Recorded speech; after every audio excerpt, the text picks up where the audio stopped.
नमस्कार, आप देख रहे हैं पंच न्यूज एनसीआर और मैं हूं आपके साथ मानवी ठाकुर। शुरुआत करते हैं आज की खास खबरों से। ये कह देना कि प्रयास नहीं हो रहे हैं या पर्यटन दिखता नहीं है, मुझे लगता है कि आप लोगों को थोड़ा ठीक से देखने की आवश्यकता है। मैं कल बाड़मेर में था और कल मैं जैसलमेर के होटल व्यवसायियों और दूसरे लोगों से कल रात को मिला था। कल के दिन में जैसलमेर में एक भी होटल में एक भी रूम अवेलेबल नहीं था।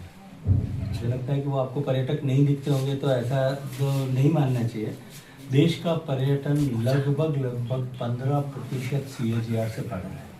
डोमेस्टिक टूरिज्म भी बढ़ रहा है और इनबाउंड टूरिस्ट भी बढ़ रहा है।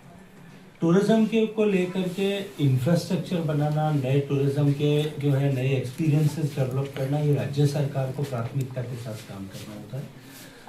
पिछले वर्ष में हमने राजस्थान के सरकार को लगभग 450 करोड़ रुपए इसके निमित्त दिए थे।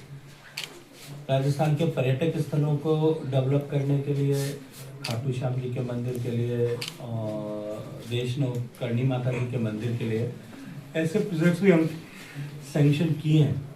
अभी हमने राज्य सरकार को फिर कहा है कि हम आइकॉनिक प्लेसेस डेवलप करना चाहते हैं जो ग्लोबल लेवल का डेस्टिनेशन हो, और उसके लिए राजस्थान सरकार ने कुछ प्रेजेंटेशन किए। आने वाले समय में इस पर काम करेंगे। सर, दिल्ली में एयरपोर्ट को लेकर रैली होने जा रही है राहुल गांधी की, और मुझे लगता है कि राहुल गांधी जी की रैली में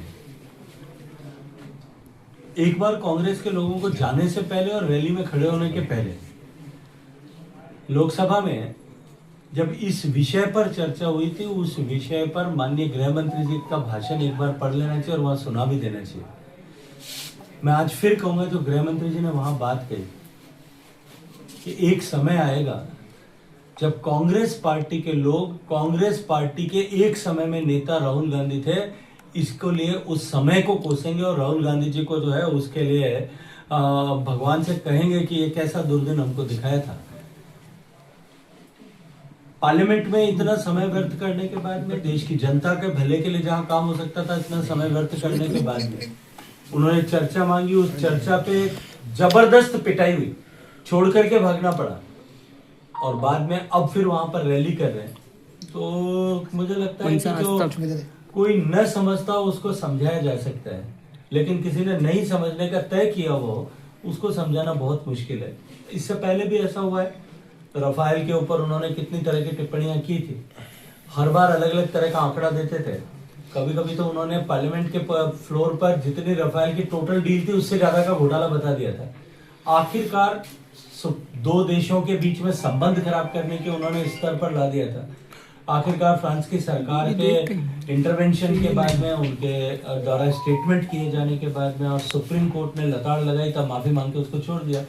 मुझे लगता है आने वाले समय में कभी इसके ऊपर भी कि वो संवैधानिक संस्थाओं पर जिस तरह का हमला कर रहे हैं और भारत के लोकतंत्र को क्षीण करने की कोशिश कर रहे हैं, कभी न कभी न्यायपालिका उसके लिए उनको जो है उनको कठोर फटकार लगाएगी और उस दिन से ये चैप्टर बंद हो जाए। ठीक सर, जिस तरीके से राजनीति जो है आज एक स्टेज पे आया है, ये विधायक के शाम करने के लिए मैं अभी, क्योंकि मैंने अखबार में देखा है नहीं है, मुझे किसी ने बताया है, उस पर टिप्पणी नहीं करना चाहता, लेकिन लोकतांत्रिक व्यवस्था में शुचिता और पवित्रता सबको बनाए रखना चाहिए, चाहे वो किसी भी दल में हो, किसी भी क्षेत्र में हो, किसी भी पद पर हो, कहीं भी काम कर।